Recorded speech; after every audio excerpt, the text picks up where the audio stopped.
So hello guys, welcome back to my YouTube channel. So if you are new here, please do subscribe, hit the notification bell, and please do like, share, comment. It would mean a lot to me. Hope you would like my three previous parts of this chapter, chapter 6, staffing. This is an extremely important chapter from exam point of view since CBSE has released its sample paper. So now it's on subjective mode. So all the best for you for your upcoming board exams and college entrances.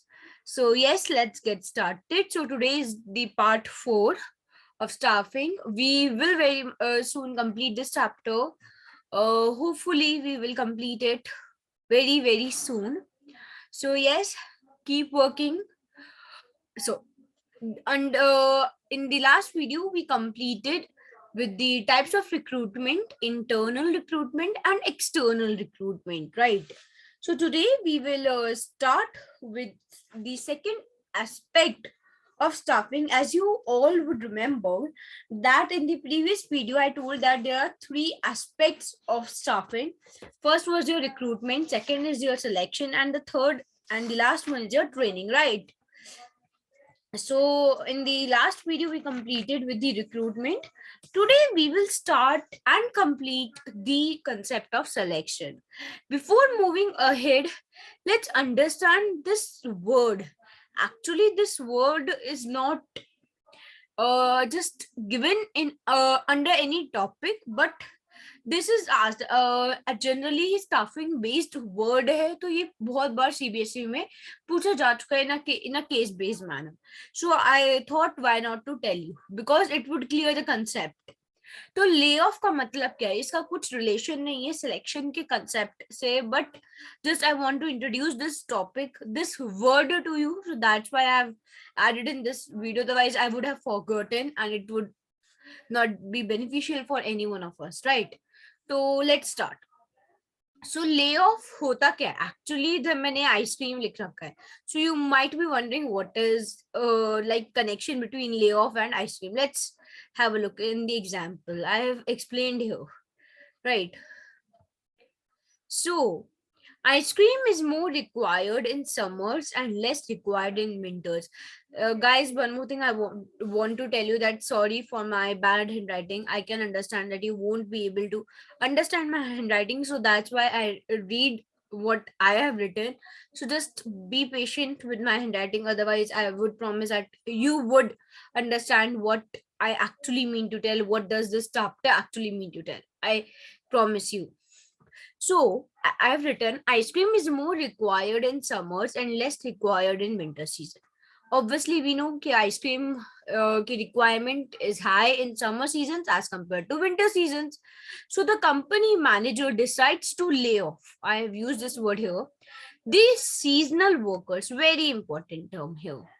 Seasonal workers, lay off seasonal workers and ask them to come next season. Actually, क्या होता है? Lay off का क्या मतलब होता है?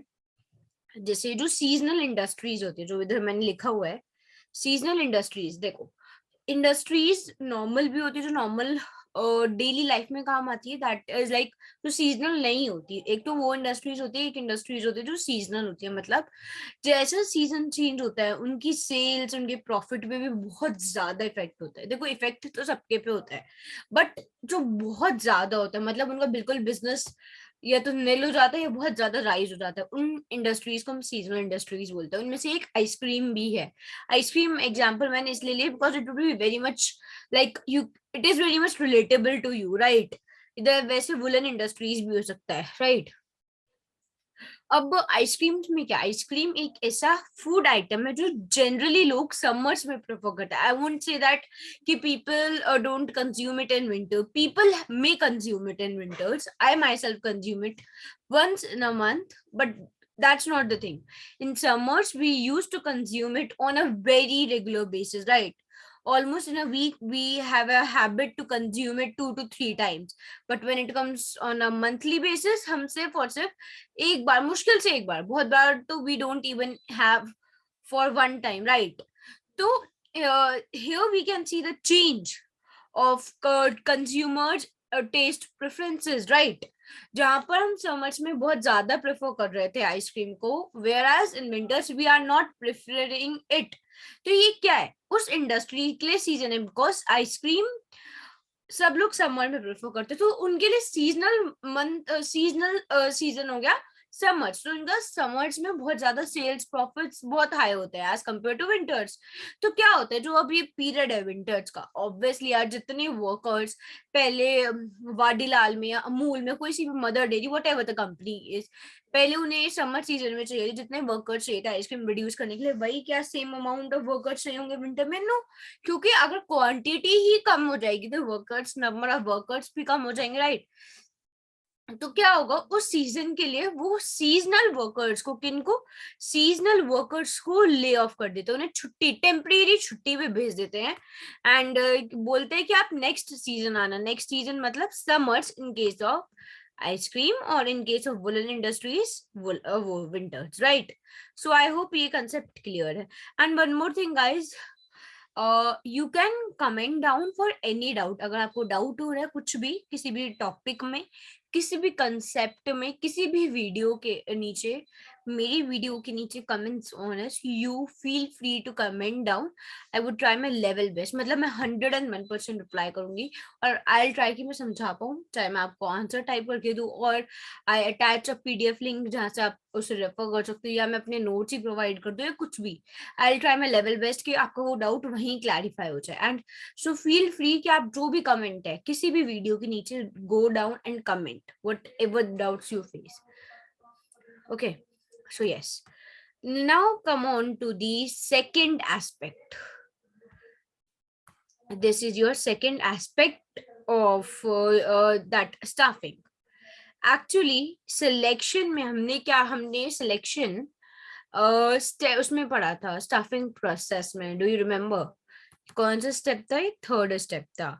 हमने वहां पर पढ़ा था किसके, पहले हमने पढ़ा estimating the man power requirement, उसके बाद हमने रिक्रूटमेंट पढ़ा, उसके बाद हमने सिलेक्शन पढ़ा था थर्ड स्टेप के अंडर। तो हमने क्या पढ़ा इसके अंदर, कि हमें जो पूल बनाया था, आपको याद है हमने एक पूल बनाया था? Do any one of you remember? अगर आपने वीडियोस देखे तो आपको याद होगा कि हमने एक पूल बनाया था जिसके अंदर बहुत सारे वर्कर्स थे, मतलब रिक्रूटमेंट में जिन्होंने अप्लाई किया था वो लोग थे। जैसे ये मैं पूल फटाफट बना देती हूँ, ये पूल है फॉर एग्जाम्पल, इसमें से हमें सिर्फ कितने लोग चाहिए, हमें इनमें से कितने लोग निकालने हैं? सिर्फ और सिर्फ 2 लोग निकालने हैं। अब उन दोनों के लिए वो 2 हमने कब छाटे, इस पूल में से वो 2 लोग कब छाटे? अब देखोगे अगर 10 लोगों ने अप्लाई किया है, उनमें से जो 2 लोग छाटेंगे वो हम कौन से प्रोसेस पे करेंगे? वो हम सिलेक्शन की प्रोसेस पे करेंगे। कौन सी प्रोसेस पे? सिलेक्शन की प्रोसेस पे।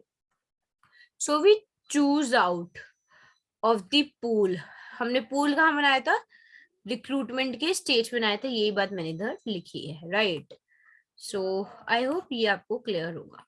सो अब हम सिलेक्शन प्रोसेस के साथ आगे बढ़ते हैं। सिलेक्शन प्रोसेस का जो फर्स्ट स्टेप है वो है आपका प्रिलिमिनरी, हाँ, preliminary screening and interview. Actually अगर इसकी बिल्कुल बेसिक सेंस पे, लिटरल मीनिंग, वर्ड की मीनिंग पे जाओगे तो इंटरव्यू ज्यादा सूट नहीं करता था। एक्चुअली इंटरव्यू वो आप लोगों की लैंग्वेज में या लेमैन की लैंग्वेज में क्या होता है, या हमारी भी लैंग्वेज में, कि जब हम interview face to face like question answering करते हैं, राइट, वो होता है। बट नहीं, ये तो फर्स्ट स्टेज है, तो फर्स्ट स्टेज में थोड़ा ना क्वेश्चन आंसरिंग कर लेंगे, we need to have further more steps, right? तो इंटरव्यू लिखा हुआ है but don't go on literal meaning. हम रेज्यूमे के बेसिस पे, रेज्यूमे हो गया, आपका सीवी हो गया, या तो रेज्यूमे हो गया या आपका सीवी हो गया। क्या हो गया? सीवी, आई गेस आपको पता है, मैंने बताया हुआ है, ये आपको बहुत जनरल है। तो हम प्रिलिमिनरी स्क्रीनिंग, ये बच्चे मैंने ये जो वर्ड है ना, स्क्रीनिंग है, ये प्रिलिमिनरी स्क्रीनिंग एंड इंटरव्यू किसके बेसिस पे करते हैं? रिज्यूमे के बेसिस पे करते हैं, ठीक है? यहाँ क्या होता है, यहाँ अनफिट, ये अनफिट लिखा हुआ है मैंने, अनफिट कैंडिडेट्स आर एलिमिनेटेड। अभी अनफिट कैंडिडेट्स क्या होता है? बहुत बच्चों को लगेगा कि अनफिट जो फिजिकली अनफिट हो या जो मेंटली अनफिट हो, नो, वो वाला अनफिट नहीं, बल्कि जो अनक्वालिफाइड हो, जो अंडर क्वालिफाइड हो या ओवर क्वालिफाइड को भी हम अनफिट बोलते हैं। क्योंकि हम अनफिट किसके रिगार्ड्स में बोल रहे हैं, हम जॉब के किसके रिगार्ड्स में बोल रहे हैं, हम जॉब के रिगार्ड्स में बोल रहे हैं। कौन अनफिट है, जो जॉब के लिए अनफिट है वो है unqualified, under qualified, even over qualified भी। तो जो भी अनफिट है जॉब्स के लिए उन्हें हम एलिमिनेट कर देते हैं। मैं अगर आप question bank, I try my level best कि मैं आपको क्वेश्चन बैंक भी प्रोवाइड करवा सकूं। अगर वैसे भी आप नॉर्मली केस बेस्ड अगर प्रैक्टिस करोगे क्वेश्चंस, किसी भी बुक से आप रेफर कर सकते हो, तो उसमें व्हाट यू विल नोटिस कि एक दो क्वेश्चन इसके पूछे ही जाते हैं कि at which stage of selection we eliminate unfit candidates. तो वो फर्स्ट एंड फोरमोस्ट स्टेप है, that is preliminary screening and interview, right? I hope it's clear to you. अब हम ये किसके बेसिस पे करते हैं, हम किसके बेसिस पे कैंडिडेट्स को एलिमिनेट करते हैं? कौन से कैंडिडेट्स? Unfit candidates. अनफिट में मैंने बताया अनक्वालिफाइड, अंडर क्वालिफाइड या ओवर क्वालिफाइड भी अनफिट हो सकता है, बिकॉज हम किसके पॉइंट ऑफ व्यू से चेक कर रहे हैं, हम जॉब की पॉइंट ऑफ व्यू से चेक कर रहे हैं, राइट?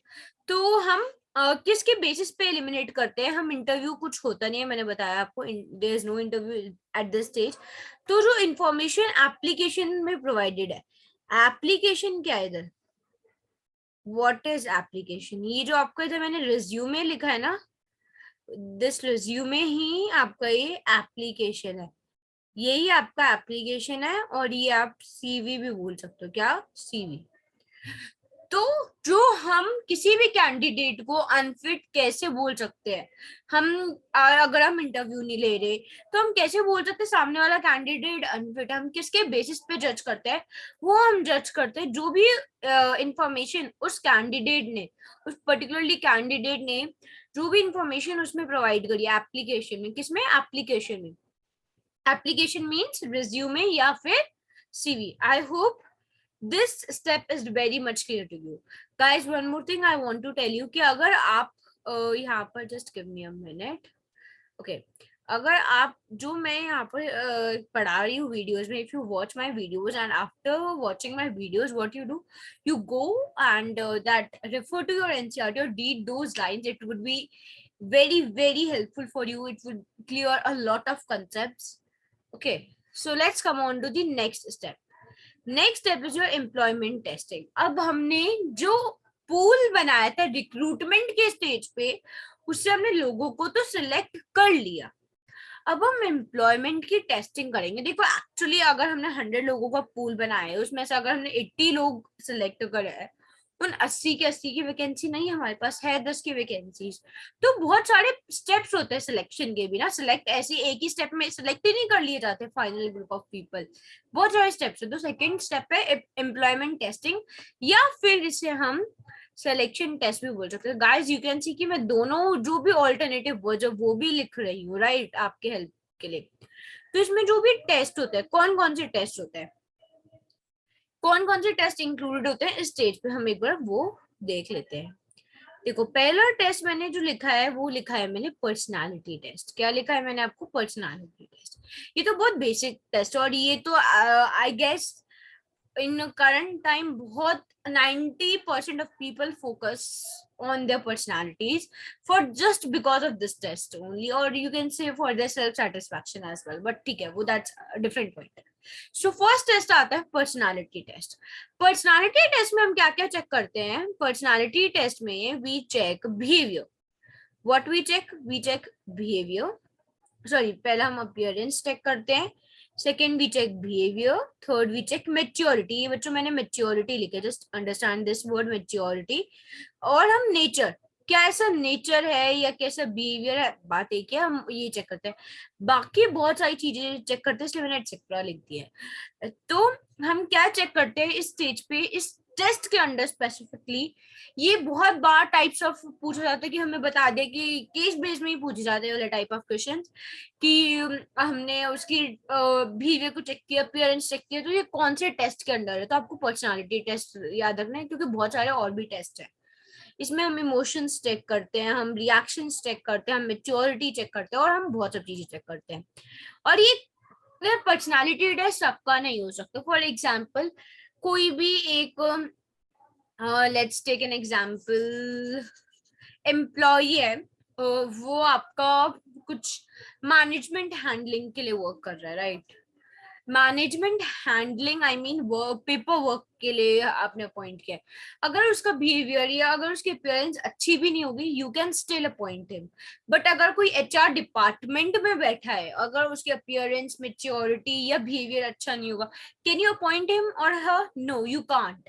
बिकॉज हम किसकी, कौन सी जॉब के लिए हम पर्सनालिटी टेस्ट करते हैं? सब जॉब्स के लिए पर्सनालिटी टेस्ट नहीं होता, जिसमें पब्लिक डीलिंग इन्वॉल्व होती है। जिसमें क्या इन्वॉल्व होती है? Highlight this word, public dealing. जिसके अंदर भी पब्लिक डीलिंग इन्वॉल्व है, जिस वर्क के अंदर भी, उसी वर्क के अंदर पर्सनालिटी टेस्ट होता है।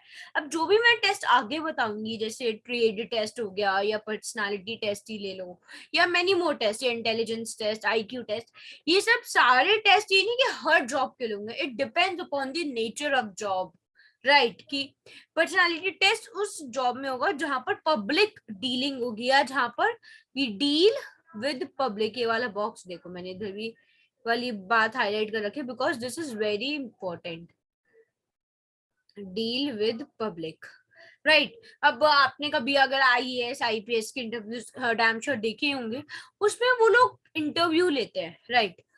अब आप सोचोगे यार, वो टेस्ट तो पहले 2-3 टेस्ट वो पहले ही दे के आए हुए हैं, then why are you taking the test further, why are you taking the interviews? क्योंकि उस स्टेज पे they need to be checked on the basis of the personality. Because आप कहीं भी अगर आईएएस के इंस्टीट्यूट्स वगैरह या कोचिंग्स ज्वाइन करोगे, तो वो पता है आपको क्या, जब इंटरव्यू के लिए जाओगे, first on the foremost advice देता है, भैया your attires, your clothes, your dress should be that much fascinating and should be simple and sober, right? कुछ ज्यादा वो नहीं, ग्लिटरी नहीं पहनना, बिकॉज वहां पर वो आपकी पर्सनालिटी को भी टेस्ट करेंगे। Because under IAS and IPS वगैरह, that types of jobs, you need to interact with the public, you need to have an public interaction, right? तो पब्लिक इंटरेक्शन के लिए your personality need to be tested. Personality कैसे test होगा? जैसे मैंने बताया, appearance के बेसिस पे, तो उन्हें क्या बोला जाता है? You need to be dressed up properly, formally, right? And behavior में तो उन्हें क्या बोल रहा था? If you don't know the answer of any particular question, you should simply say no. ये नहीं कि बिल्कुल you are speaking in a circumlocant manner. If you don't know the meaning of circumlocant, it means कि गोल गोल घुमाना नहीं है बात को, you should clearly say no sir, I don't know the answer, with a small smile. So उन्हें बिल्कुल appearance, behavior, maturity सब बताई जाती है, because their personality is tested in that particular interview, right? Because क्योंकि उनका वर्क है public dealing. So I hope this is very much clear to you.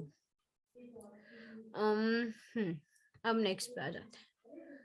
अब नेक्स्ट टेस्ट आता है आपका इंटेलिजेंस टेस्ट। अब बाकी टेस्ट देख लो फटाफट। इंटेलिजेंस टेस्ट में क्या टेस्ट करा जाता है? आपका आईक्यू लेवल के, what is your IQ level, right? Second चीज क्या टेस्ट करी जाती है? Second is your learning capability. अगर आपको अच्छी वर्क प्लेस दी जाए, तो आप कितनी लर्न कर सकते हो, कितनी एब्जॉर्प्शन कर सकते हो किसी चीज की, कितना आप रिटेंशन कर सकते हो, राइट? तो आपका आईक्यू टेस्ट होता है, लर्निंग कैपेसिटी, क्या लेवल है आपका माइंड का, और कितनी, अगर तुम्हें कुछ भी वर्क प्लेस पे भेज दिया जाए, तो कितना एब्जॉर्ब कर सकते हो, उसके बाद कितने डिसीजंस आप ले पाओगे। तो आईक्यू आपका क्या है?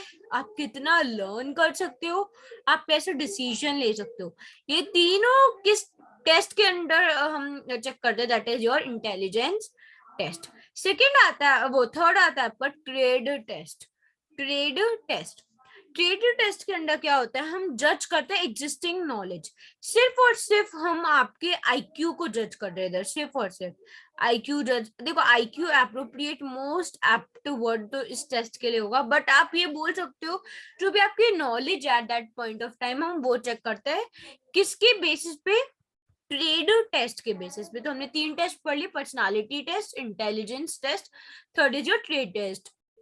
हमने पर्सनालिटी टेस्ट में पढ़ा appearance, behaviour, nature, maturity and all these things. Intelligence test में हमने पढ़ा आईक्यू। देखो हम पर्सनालिटी टेस्ट में 1-2 पॉइंट स्किप कर सकते हैं, because they are countless points, but बाकी के जो टेस्ट है ना उनमें आपको एक एक पॉइंट याद रखना पड़ेगा. आप इसमें अगर डिसीजंस भूल जाओगे ना तो एक दूसरा टेस्ट बन जाएगा, क्योंकि एक और टेस्ट में सिर्फ IQ एंड लर्निंग इन्वॉल्व होती है. ठीक है, दैट इज एप्टीट्यूड टेस्ट. तो आपको एक भी पॉइंट नहीं भूला. तो इंटेलिजेंस टेस्ट में IQ हो गया, लर्निंग हो गया, डिसीजंस हो गया. क्रिएटिव टेस्ट में आपकी जज करना एग्जिस्टिंग नॉलेज स्किल्स, राइट. अब आता है आपका एप्टीट्यूड टेस्ट. जैसे मैंने बताया एप्टीट्यूड टेस्ट में हम लर्निंग कैपेसिटीज टेस्ट करते हैं. इंटरेस्ट टेस्ट में आपके पैटर्न ऑफ इंटरेस्ट को टेस्ट करा जाता है. जैसे हो गया डिजाइनर के लिए अगर तुम अप्लाई करोगे, से your interest test would be there कि आप क्या आपका एक्चुअली इंटरेस्ट है उस चीज में या नहीं. तो हमने 5 टेस्ट पढ़ लिए बच्चों. पहला हमने पर्सनालिटी टेस्ट पढ़ा, सेकंड हमने इंटेलिजेंस टेस्ट पढ़ा, थर्ड हमने ट्रेड टेस्ट पढ़ा, फोर्थ हमने एप्टीट्यूड टेस्ट पढ़ा, फिफ्थ हमने आपका इंटरेस्ट टेस्ट पढ़ा. पर्सनालिटी टेस्ट नेचर बिहेवियर और मेच्योरिटी अपीयरेंस, ये तो बहुत क्लियर होगा because that it is a word that we are very much familiar with in our daily lifes, right. First test हमने समझा. सेकंड टेस्ट इंटेलिजेंस था जो IQ learning capacities and decision based था. Third आपका trade test होता है. Trade test में हम क्या चेक करते हैं, जो आपकी एक्चुअल नॉलेज है एंड स्किल्स. एप्टीट्यूड टेस्ट में आपकी लर्निंग कैपेसिटीज क्या है. And the fifth and the last test is your interest test, जहां पर हम पैटर्न ऑफ आपका इंटरेस्ट चेक करते हैं. Now come to the third stage, third step. इसमें 8 स्टेप है. हमने फर्स्ट पढ़ लिया, दैट हमने फर्स्ट पढ़ा, जहां पर हमने फर्स्ट में क्या पढ़ा, हम सिलेक्शन कर रहे थे. what is the name of second वो first test, that is preliminary screening and interview. Second was your selection test. Third आता है employment interview. First preliminary screening and interview, second was your test, third is your employment interview. अब आती है interview की बात. हम किसको interview देते हैं, पैनल ऑफ एक्सपर्ट्स जो इंटरव्यू ले रहे होते हैं, जो गैदरर्स होते हैं, दो वो एक्सपर्ट्स होते हैं. जैसे IAS IPS की जो भी इंटरव्यू लेते हैं, they are themselves very very highly qualified person. कौन कौन इन्वॉल्व होते हैं इस प्रोसेस में, इंटरव्यूअर एंड इंटरव्यूई. और हाँ, यहाँ पर इन डेप्थ कॉन्वर्सेशन होती है, एक एक बात के बारे में अच्छी अच्छी बात, मतलब बिल्कुल डीप बातें होती है, राइट. अपने IAS IPS बहुत बेस्ट एग्जाम्पल है, इसमें मैं हर पॉइंट में उसको ही रेफर कर रही हूँ कि आपने देखा होगा the interview for so much long time and वहां पर पैनल होता है एक्सपर्ट्स का. आई गेस 5 से 6 लोग तो वी हैव सीन.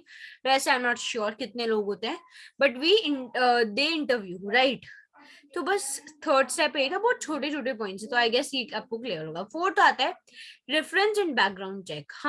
अगर हमने एम्प्लॉयमेंट जो एम्प्लॉय है उसका इंटरव्यू ले लिया, उसके बाद हम रेफरेंस और बैकग्राउंड चेक करते हैं. क्या इसका बैकग्राउंड चाहिए, मतलब इलीगल कोई एक्टिविटीज तो नहीं है, या कोई मेंटली अनसाउंड तो नहीं होगा. खैर हमने IQ वगैरह सब टेस्ट कर लिया है, बट वी चेक की इलीगल चीज तो हमने कुछ चेक नहीं की.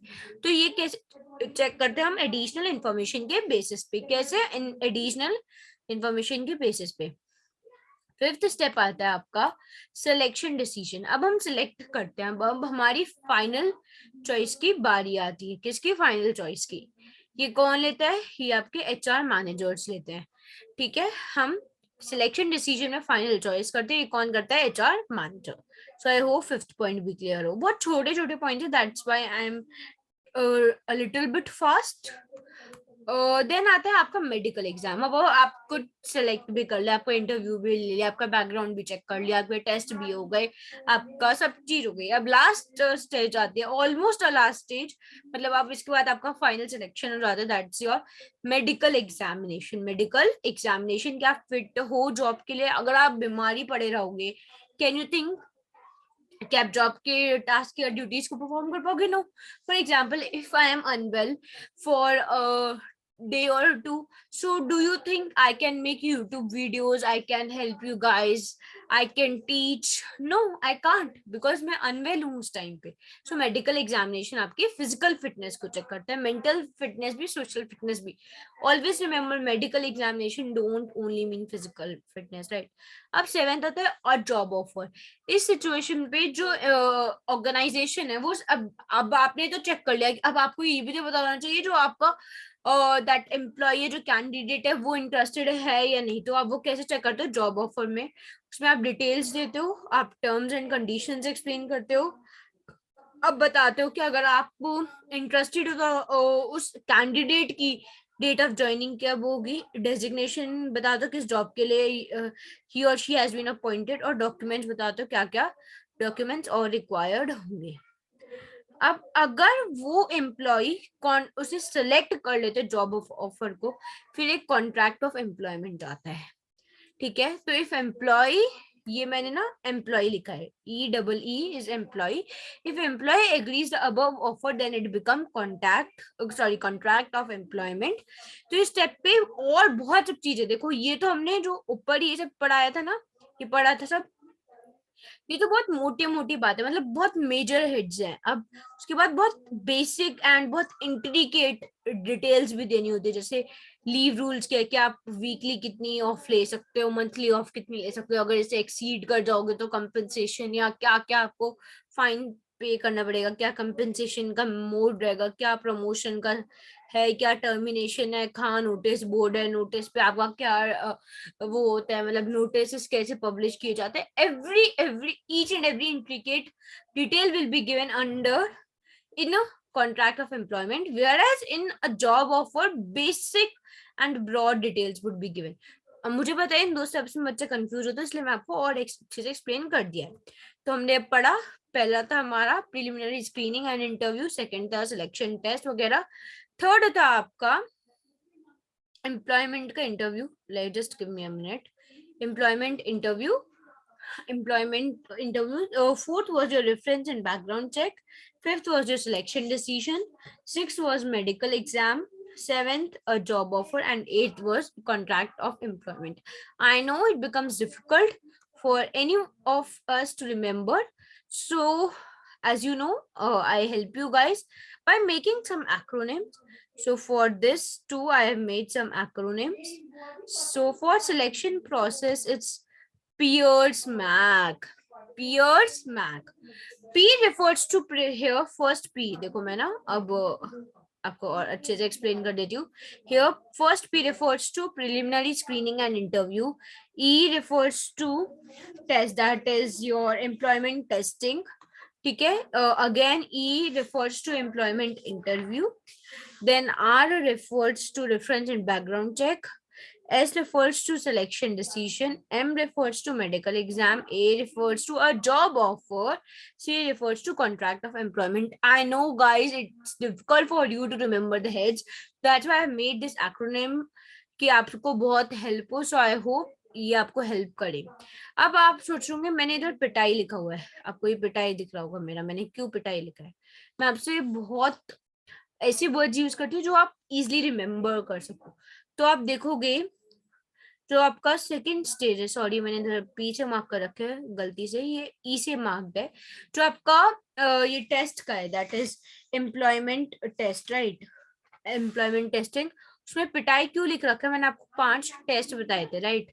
मैंने आपको कितने टेस्ट बताए थे, 5. तो उन पांचों टेस्ट की ये एक्रोनिम पिटाई है, क्योंकि टेस्ट भी मैं आपको याद दिला रही हूँ. सो थिंक कि बच्चों मैं आपको क्या इंट्रिकेट एक एक चीज के एक्रोनिम दी जिससे आपको याद रख so, because I think students face problem in learning the heads to.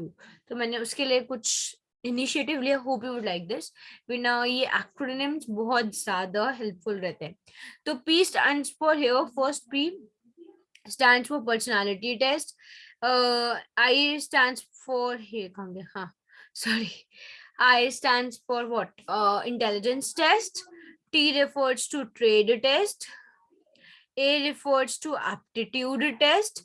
Then again here I refers to interest test. So I hope this is very much, this acronym itself is very much clear to you. So guys, this was the part 4 of your chapter 6 staffing. Hope you would like this video. If you do like this video, please give it up a thumbs up. Do like, share, comment, and subscribe to my channel. It would mean a lot to me. And guys, again I'm telling you, you may comment down for any suggestions, for any doubts. It would mean a lot to me. And I read each and every comment, and I will 110% I will reply to your comment. So please go fast and comment down your doubts, suggestion, whatever you want to tell me, whatever you want to convey. So yes, we will sooner complete this chapter, and then further we will move on to the directing. Actually guys, as boards are approaching, so I know we need to cover with the book 2 as well. So मेरा क्या strategy है? First of all, we will complete this chapter, then हम थोड़ा directing पढ़ेंगे. We will very soon complete our syllabus. So just keep supporting and keep uh, doing hard work. So yes, if you haven't checked my previous 3 parts of this chapter, I will give the links of those 3 parts in my description box, or I would pin my links in comment box. You can go and check it that out. I promise it would be very much helpful for you. So thank you guys for watching till the end. Bye guys.